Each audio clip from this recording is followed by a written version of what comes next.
Okay, good evening everybody, and welcome to the Fight Racism, Fight Imperialism LSE Student Society event.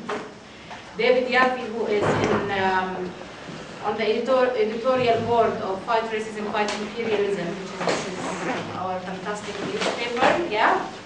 And he's been at LSE in 1968 as a student and was involved heavily and actively in the occupation of 1968, and tonight he is going to speak about the cuts and the capitalistic crisis. Well, I'd start by saying that the student response to the condemned government's plans to increase university tuition fees and abolish the education maintenance allowance has been fitting and inspiring.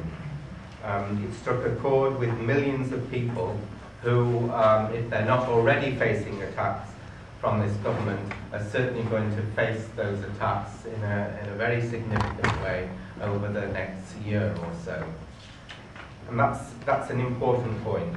Secondly, I'd like to say what Fight Racism, Fight Imperialism's position on the question of tuition fees and so on actually is. And that's very, very simple. We are for free and universal education for all, up to the end of university. We expect and argue that university education should be financed out of general taxation.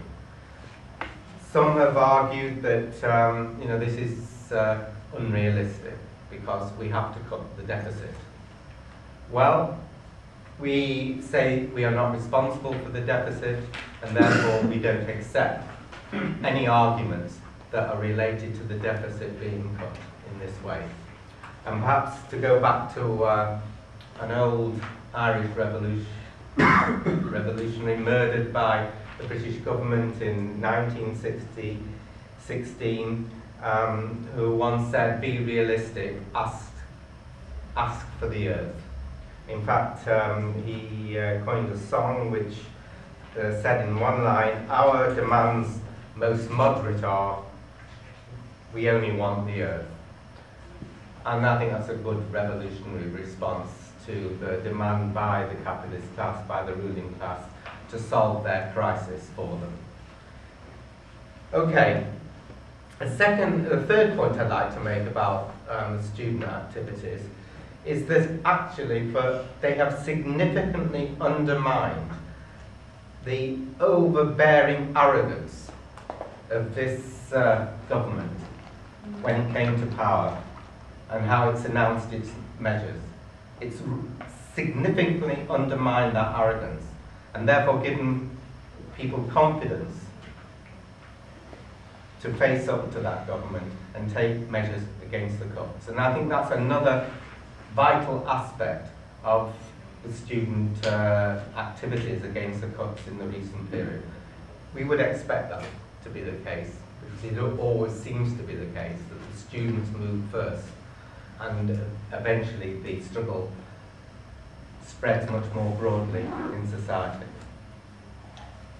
The arrogance and self-confidence of the new condemned coalition government was highlighted by George Osborne's emergency budget presented to Parliament on the 22nd of June 2010.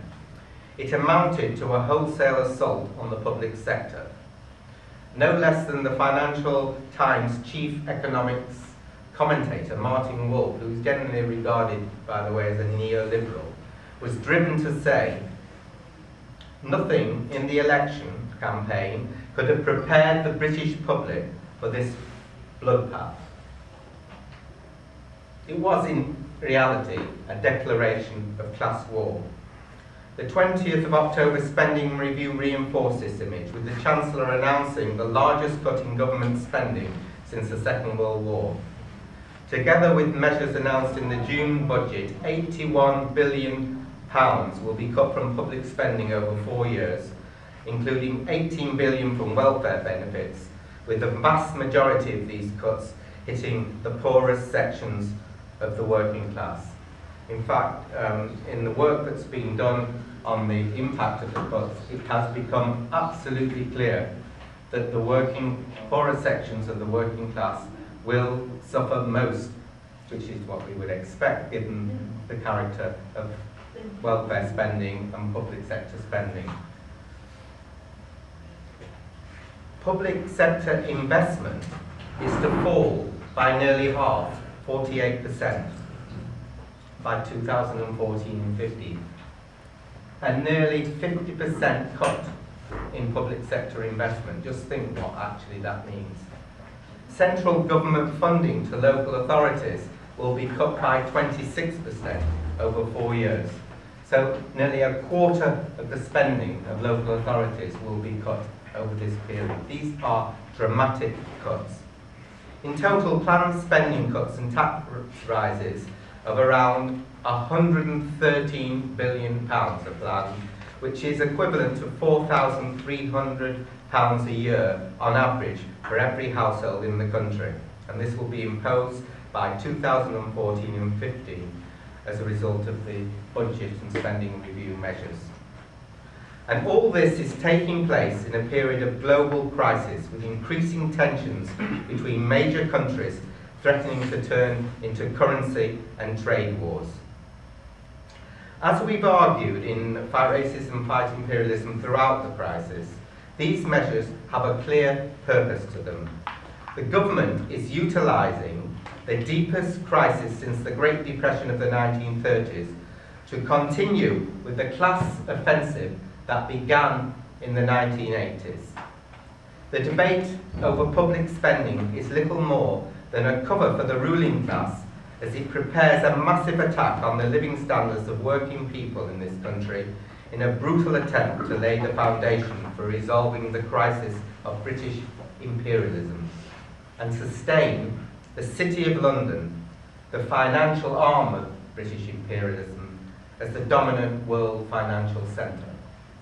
That's what lays behind the whole government policy relating to the deficit, the public sector deficit in this country. It is an attack on the working class by a government staffed by millionaires. 18 of the 23 full-time members of the cabinet are millionaires, as well as 23 out of 29 entitled to attend cabinet meetings, so I don't think they'll be too disturbed by the cuts. And they're acting essentially in the service of the City of London. It's a fact that the number of millionaires in this country has increased from 37,000 in Britain in 1997 to 448,000 by 2009. Most of it, oh well, all of it actually under a Labour government. Something worth bearing in mind. Now, before we turn to these important points, we need to deal with a central myth that the ruling class is using to justify its policies. First and foremost, Chancellor Osborne claimed that his measures had to be taken urgently because Britain was on the verge of national bankruptcy. The fact is that Britain's total accumulated public debt as a percentage of national income is lower today than for much of the last 200 years. The average debt, public debt, from 1688 to 2010 was 112% of national income. In September 2010, it was 57.2%, below that of the US, France, Germany, and Japan. So unless Britain has been in a constant state of national bankruptcy, this is simple deceit, what the government has been arguing. It is a deceit perpetuated by all the political parties and their media allies, and has had real resonance so far amongst the majority of the British population. So how has this come about?